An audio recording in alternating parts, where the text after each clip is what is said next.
पश्चिम बंगाल के नंदीग्राम सीट पर वोटिंग हो चुकी है और इंतजार मतगणना का है जो 2 मई को होगी। मतदान के दौरान यहां एक एक वोट के लिए टीएमसी और बीजेपी ने पूरा जोर लगा दिया था।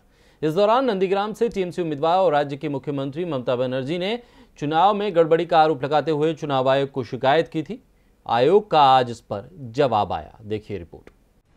पश्चिम बंगाल के विधानसभा चुनाव में 2 चरण के लिए वोटिंग हो चुकी है और तीसरे चरण में 31 सीटों के लिए 6 अप्रैल को मतदान होना है। दूसरे चरण में जिन 30 सीटों पर वोटिंग हुई थी उसमें से नंदीग्राम की सीट भी शामिल थी, जिस पर टीएमसी की ओर से सीएम ममता बनर्जी और बीजेपी की ओर से पूर्व मंत्री शुभेंदु अधिकारी मैदान में हैं।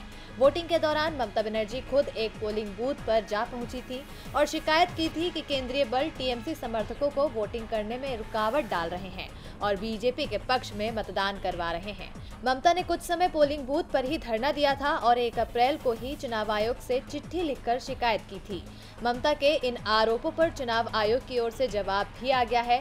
चुनाव आयोग ने ममता के लगाए सभी आरोपों को खारिज करते हुए कहा कि वोटिंग के दौरान किसी तरह की कोई गड़बड़ी नहीं हुई। आयोग ने सबूत के तौर पर सीसीटीवी फुटेज का जिक्र भी किया। आयोग की ओर से अपने जवाब में वोटिंग की पूरी प्रक्रिया को बताया गया है। आयोग ने कहा कि सीसीटीवी फुटेज में किसी भी तरह की गड़बड़ी नहीं दिखी है। इसमें साफ साफ दिख रहा है कि सुबह 5:30 बजे से मॉक ड्रिल से लेकर 7 बजे से वोटिंग शुरू होने और शाम तक वोटिंग खत्म होने तक कहीं भी कुछ भी गलत नहीं हुआ है। आयोग ने कहा कि बूथ नंबर 7 जिसे लेकर ममता बनर्जी ने शिकायत की है, वहां मॉक ड्रिल के समय सभी पार्टियों के पोलिंग एजेंट्स उपस्थित थे।